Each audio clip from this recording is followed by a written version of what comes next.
Mengapa setia itu pedih? Sebetulnya setia itu indah. Yang menjadikan setia itu pedih karena kita setia kepada orang yang tidak setia. Toh? Jadi kita setia kepada orang yang tidak setia. Jadi tidak seimbang dong. Iya betul, karena hukumnya tidak dipenuhi bahwa wanita yang baik berjodoh dengan laki-laki yang baik. Nah sekarang wanita yang mencintai dengan setia berjodoh atau bersanding dengan laki-laki yang tidak setia. Jadi kalau ada kepedihan di dalam kesetiaan, yang diperiksa dulu adalah satu, apakah kita memilih laki-laki yang salah untuk disetiai? Itu karena ada orang yang memang tidak bisa disetiai. Memang dia hobinya, hobi menyendiri, menemukan kesenangan dengan teman-temannya, melakukan hal-hal yang berbahaya, yang merusak kesehatannya, boros, tidak peduli dengan tabungan, tidak ada pemikiran tanggung jawab tentang biaya anak-anak di masa depan.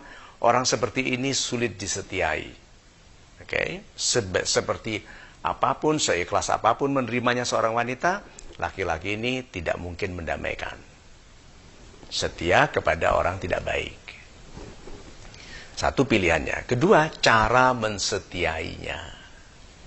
Ada orang yang pengertiannya mengenai cara setia adalah ikut kemana-mana. Mengamati kemana-mana. Nelpon kemana. Sudah makan gitu kan. Tayang, udah makan tiang gitu. Udah makan siang maksudnya. Udah makan. Karena kan bahasa alay. Nah, kalau pengertian kita mengenai kesetiaan adalah controlling, possessiveness, gitu, menguasai, mengendalikan, pasti akan ada masalah.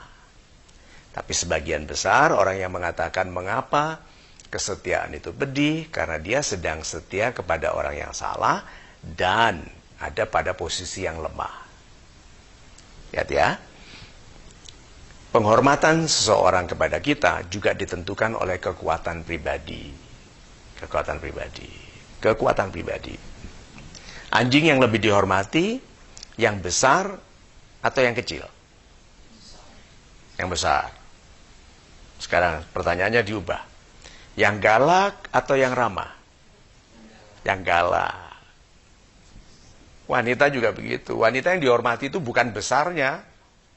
Bukan ukuran pinggangnya, beratnya, bukan itu. Dia kelas welter atau kelas heavyweight, bukan. Wanita itu dihormati karena kegalakannya. Wanita itu harus galak. Harus, loh, galak apa karena terlalu banyak makan cabai? Itu kalau jangkrik. Tapi wanita itu galak karena mempertahankan haknya. Mempertahankan kehormatannya, itu galak. Mempertahankan nama baiknya, nama baik keluarga, itu galak, harus. Karena wanita yang nanti menjadi penghebat laki-laki adalah wanita yang galak membela suaminya. Jadi wanita yang mengeluh dia pedih karena mencintai dan setia kepada orang yang tidak baik itu biasanya wanita lemah. Karena kalau wanita kuat, tegas, galak, tidak lama penderitaannya dalam ketidaksetiaan. Karena tidak setia sedikit, dia tegas sekali. Gitu. Yang lakukan ini menjadikan kita tidak pantas untuk sama-sama. Bayangkan itu. Yang kamu lakukan ini membuat aku tidak melihat perlu merencanakan masa depan bersamamu. Kalau tegas kan begitu. Nggak mungkin lama-lama. Itu jadi atau putus. Itu jadi atau berpisah. Kalau wanitanya tegas, galak. Galak itu perlu. Nah, perhatikan wanita yang mengeluh kenapa setia itu pedih, selalu wanita lemah. Gampang dirayu, gampang diakali, logikanya tidak cerdas, tidak tajam, pemikirannya tidak teratur.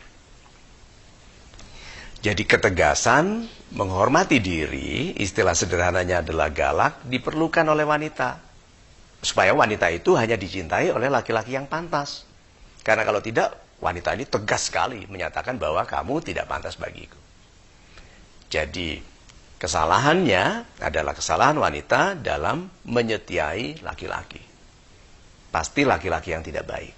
Laki-laki yang mengeluh, kenapa? Ini laki-laki yang mengeluh, kenapa setia itu pedih? Ini laki-laki lebih bermasalah lagi.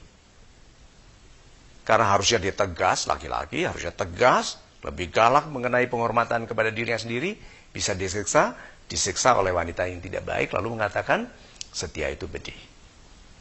Itu.